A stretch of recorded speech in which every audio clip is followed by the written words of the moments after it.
یوم لا ینفع مال ولا بنون، قیامت کے دن نہ مال کام آئے گا نہ بیٹے کام آئیں گے، الا من اتی اللہ بقلب سلیم، جو شخص سنورا ہوا دل لایا وہ دل اسے کام آئے گا۔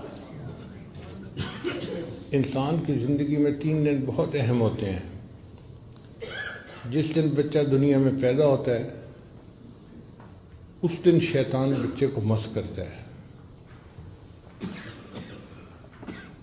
اگر کوئی نیک آدمی پاس ہو تو اس سے بچے کی تحریک بھی کروانی چاہیے اور ایک کان میں اذان اور دوسرے میں اقامت بھی کروانی چاہیے، اس کی برکت ہوتی ہے بچے کو۔ اور دوسرا اہم دن وہ جب بندہ اس دنیا سے آخرت کے سفر پہ روانہ ہوتا ہے، موت آتی ہے۔ اللہ کرے کہ اس دن بھی کوئی اللہ کا ولی پاس ہو جو ہمیں کلمے کی تلقین کر دے، یاد دہانی کر دے۔ اور تیسرا اہم دن وہ جب سارے انسان اپنے رب کے سامنے قیامت کے دن کھڑے ہوں گے۔ یہ 3 دن ہماری زندگی کے بڑے اہم دن ہیں۔ اس لیے عیسیٰ علیہ السلام نے فرمایا تھا والسلام علیہ یوم ولدت ویوم اموت ویوم ابعث حیا۔ تو جو آیت مبارکہ پڑھی گئی اس کے تیسرے دن کا تذکرہ ہے کہ قیامت کے دن نہ مال کام آئے گا نہ بیٹے کام آئیں گے۔ یہ کیوں کہا گیا؟ اس لیے کہ اکثر لوگوں کو دھوکہ ہوتا ہے کہ مال سے دنیا کے کام سنور جاتے ہیں۔ بہت سارے کام سنورتے ہیں، ہر کام نہیں سنورتا۔ آپ خود سوچئے کہ مال سے انسان کتاب تو خرید سکتا ہے، علم تو نہیں خرید سکتا۔ مال سے انسان اچھا کھانا تو خرید سکتا ہے، اچھی صحت تو نہیں خرید سکتا۔ مال سے انسان کسی کی چاپلوسی کو تو خرید سکتا ہے، کسی کے دل کی محبت کو تو نہیں خرید سکتا۔ مال سے انسان اینک تو خرید سکتا ہے، بینائی کو تو نہیں خرید سکتا۔ تو دنیا میں بھی مال سے ہر کام نہیں ہوتا، اور آخرت میں تو کوئی کام ہی نہیں ہوگا مال سے۔ اور کچھ لوگوں کو بیٹوں کا بھی بڑا ناز ہوتا ہے، میرے 5 بیٹے ہیں، ایک مجسٹریٹ ہے، ایک ڈی سی او ہے، ایک فلاں ہے، ایک فلاں ہے، ایک فلاں ہے۔ تو مطلب یہ ہوتا ہے کہ مجھے کوئی بھی مسئلہ ہوا تو بیٹے کام آئیں گے۔ تو اللہ تعالیٰ نے فرما دیا کہ قیامت کے دن کوئی بیٹا کام نہیں آئے گا۔ پھر سوال پیدا ہوتا ہے کہ کیا چیز کام آئے گی؟ اللہ فرماتے ہیں الا من اتی اللہ بقلب سلیم، جو شخص سنورا ہوا دل لایا وہ دل اسے کام آئے گا۔ اس آیت مبارکہ سے پتہ چلتا ہے کہ اللہ تعالیٰ دلوں کے بیوپاری ہیں، بندے سے دل مانگتے ہیں۔ اے میرے بندے تو دل کو صاف کر کے میرے پاس آ جا تو میں تجھے قبول فرما لوں گا۔ عجیب بات ہے، جس چہرے کو دنیا کے لوگ دیکھتے ہیں اسے ہم روز دھوتے ہیں، اور جس دل کو اللہ دیکھتے ہیں اس کو صاف کرنے کی فرصت ہی نہیں ہوتی۔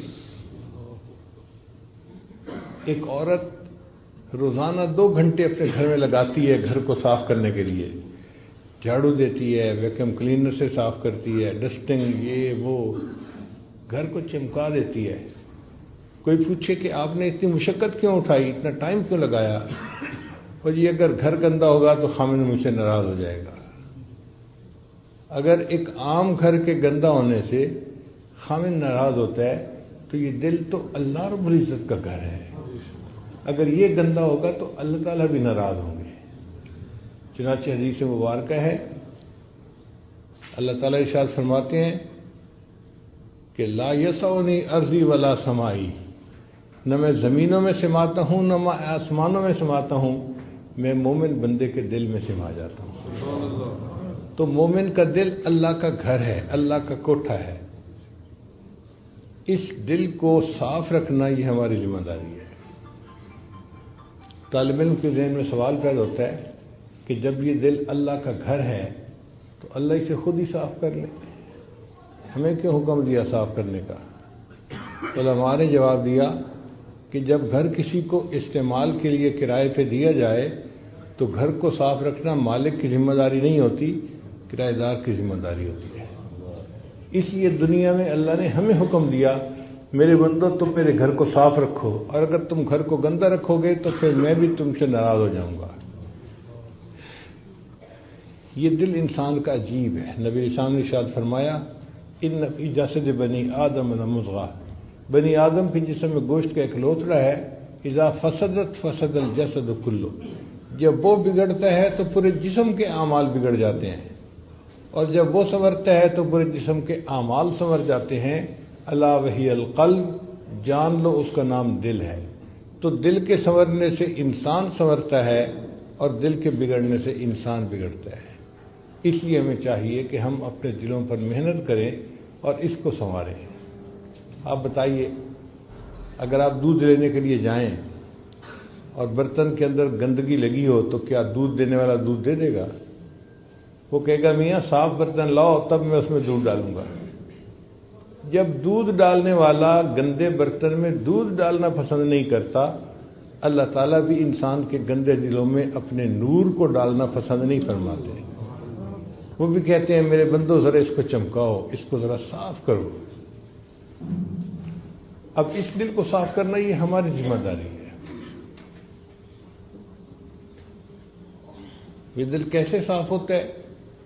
ذکر سے صاف ہوتا ہے۔ فکر کی گندگی ذکر سے دور ہوتی ہے۔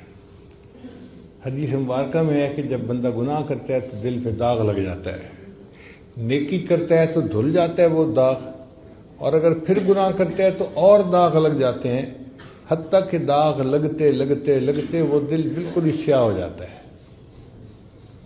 آج ہم اپنے دلوں کا جائزہ لیں تو ہمیں ایسے ہی نظر آئے گا کہ اتنے گناہ کیے کہ اب یہ دل سیاہ ہو گیا۔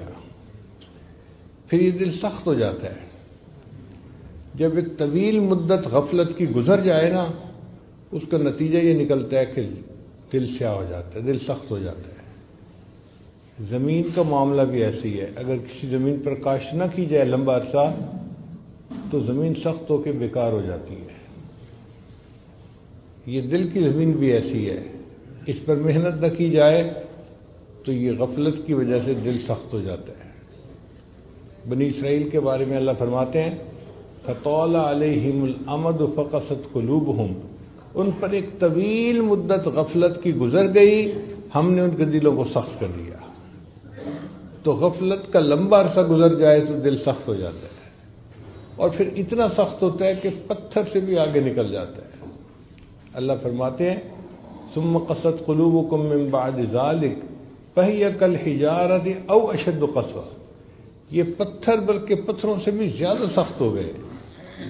اور پھر دلیل دی فَإِنَّ مِنَ الْحِجَارَةِ لَمَا يَتَفَجَّرُ مِنْهُ الْأَنْهَارُ، کہ پتھروں میں سے چشمے جاری ہو جاتے ہیں، اور بعض ایسے پتھر ہیں کہ جو اللہ کے خوف سے کانپ اٹھتے ہیں۔ وَإِنَّ مِنْهَا لَمَا يَهْبِطُ مِنْ خَشْيَةِ اللَّهِ، اے انسان جب تیرا دل پتھر ہوتا ہے یہ اللہ کے خوف سے نہیں کانپتا، یہ پتھروں سے بھی پرے پار ہو جاتا ہے، پتھر سے بھی زیادہ سخت ہوتا ہے۔ اب ہم سوچیں، ہم اپنے سینوں میں دل لیے پھر رہے ہیں یا اپنے سینوں میں سل لیے پھر رہے ہیں؟ ایک شخص حسن بصری رحمۃ اللہ کے پاس آیا، حضرت پتہ نہیں ہمیں کیا ہو گیا، ہمارے دل سو گئے۔ تو حسن بصری رحمۃ اللہ نے پوچھا بھائی کیا کہہ رہے ہو ہمارے دل سو گئے؟ کہنے لگا حضرت آپ درس قرآن دیتے ہیں، ہمارے دلوں پہ کوئی اثر ہی نہیں ہوتا اس کا۔ تو حضرت نے فرمایا اگر تمہاری یہ حالت ہے نا کہ درس قرآن سے دل پہ اثر نہیں ہوتا تو یہ نہ کہو دل سو گئے، بلکہ تم یوں کہو کہ دل مو گئے، مر گئے۔ اس نے حیران ہو کے پوچھا کہ حضرت کیا دل مر بھی جاتے ہیں؟ تو حضرت نے فرمایا ہاں، اگر کوئی بندہ سویا ہوا اسے جھنجھوڑا جائے وہ جاگ اٹھتا ہے، جو جھنجھوڑنے پہ نہ جاگے وہ سویا ہوا نہیں، وہ مویا ہوا ہوتا ہے۔ درس قرآن سنے بندہ اور پھر دل اثر قبول نہ کرے، یہ دل سویا ہوا نہیں، یہ دل مویا ہوا ہے۔ تو ہم اللہ سے یہ دعا کریں کہ اللہ ہمارے دلوں کو سنوار دے۔ اللہ نے قیامت کے دن دلوں کو دیکھنا ہے۔ ان اللہ لا ينظر الى صورکم ولا الى اموالکم، اللہ تعالیٰ نہیں دیکھتے تمہاری شکلوں صورتوں کو، اور نہیں دیکھتے تمہارے مال پیسے کو، وَلَٰكِن يَنظُرُ إِلَىٰ قُلُوبِكُمْ وَأَعْمَالِكُمْ، اللہ تمہارے دلوں کو دیکھتے ہیں، تمہارے اعمال کو دیکھتے ہیں۔ ہم اللہ کا ذکر اتنا کریں کہ ہمارا دل اللہ کی محبت سے بھر جائے، لبریز ہو جائے، ایسی زندگی ہو کہ اللہ دل میں آ جائے، اللہ دل میں سما جائے، بلکہ سچ عرض کروں کہ اللہ دل میں چھا جائے، ایسی زندگی ہو، پھر اللہ تعالیٰ بندے سے خوش ہوتے ہیں۔ ہاں، اس بندے نے میرے گھر کو صاف کیا اور اپنے دل کو نور سے بھر لیا۔ علماء نے ایک عجیب بات لکھی ہے، وہ فرماتے ہیں کہ اگر کسی گھر میں یا کمرے میں جاندار کی تصویر ہو تو حدیث مبارکہ میں آتا ہے کہ وہاں رحمت کا فرشتہ نہیں آتا۔ اگر کسی گھر میں کمرے میں جاندار کی تصویر ہے، اس میں رحمت کا فرشتہ نہیں آتا، تو جس دل میں کسی غیر کی تصویر ہوگی اس دل میں اللہ کی رحمت کیسے آئے گی پھر؟ اور آج دلوں میں تو پتہ نہیں کس کس کی تصویریں پڑی ہوئی ہیں۔ ما هذه التماثيل التي انتم لها عاكفون، یہ دل صنم خانہ بن گیا، بت خانہ بن گیا، سچ عرض کروں ہمارا دل گند خانہ بن گیا۔ تو اس دل کو صاف کیجئے اور محنت کیجئے، یہ ہماری زندگی کا مقصد ہے۔ کھانا کمانا، گھر بار بیوی بچے، یہ ضروریات زندگی ہیں۔ مقصد زندگی انسان کا اپنے دل کو سنوارنا ہے، تاکہ سنوار کے قیامت کے دن اللہ کے سامنے پیش ہو اور اللہ اپنے اس بندے سے راضی ہو جائیں۔ ہاں میرے بندے، تو اپنے دل میں میری محبت کو بھر کے لایا ہے۔ قرآن مجید میں اللہ تعالیٰ ارشاد فرماتے ہیں، ان اللہ اشتری من المؤمنین انفسهم واموالهم بان لهم الجنہ، اللہ نے ایمان والوں سے ان کی جانوں اور مالوں کو جنت کے بدلے خرید لیا ہے۔ اب ذرا طالب علم توجہ فرمائیں کہ اللہ نے یہ نہیں فرمایا کہ میں نے مومن کے جان اور مال کے بدلے جنت کو بیچ دیا ہے، اس لیے کہ بیچنے کی دو صورتیں ہوتی ہیں، یا تو بندہ حاجت مند ہوتا ہے، مجبور ہو کے گھر بیچ دیا، گاڑی بیچ دی، پلاٹ بیچ دیا، یا پھر اس کو زیادہ فائدے کی توقع ہوتی ہے۔ 50 لاکھ کا پلاٹ خریدا تھا، 2 کروڑ قیمت لگے، چلو جی بیچ دیتے ہیں۔ اور یہ دونوں صورتیں اللہ کے بارے میں ممکن ہی نہیں، نہ اللہ کو کوئی حاجت ہے، نہ اللہ کو کسی سے فائدے کی توقع ہے، اس لیے اللہ تعالیٰ نے بیچنے کا لفظ ہی نہیں لگایا۔ اللہ کیوں بیچے بھائی؟ بات ہی اور طرح سے کی کہ میں نے جنت کے بدلے میں مومن کے جان اور مال کو خرید لیا ہے۔ اب بات تو سمجھ آ گئی کہ خریدنے کا لفظ کیوں کیا، لیکن طالب علم کے ذہن میں ایک اور اشکال پیدا ہوتا ہے کہ بھئی انسان کے پاس ذرا بھی پیسے ہو نا فالتو، تو سب سے پہلی چیز جو وہ خریدتا ہے نا وہ اپنا گھر ہوتا ہے۔ سب سے پہلے گاڑی نہیں خریدتا یا کچھ اور نہیں خریدتا، گھر خریدتا ہے۔ جی کرائے سے جان چھوٹے، اپنا گھر ہونا چاہیے۔ تو جب اللہ تعالیٰ خریدنا چاہتے تھے تو دل کا تو کہیں تذکرہ ہی نہیں کیا۔ اللہ نے فرمایا کہ میں نے مومن سے ان کے جان اور مال کو جنت کے بدلے خرید لیا ہے، تو دل کا تذکرہ کیوں نہیں کیا؟ مفسرین نے اس کا بھی جواب لکھا۔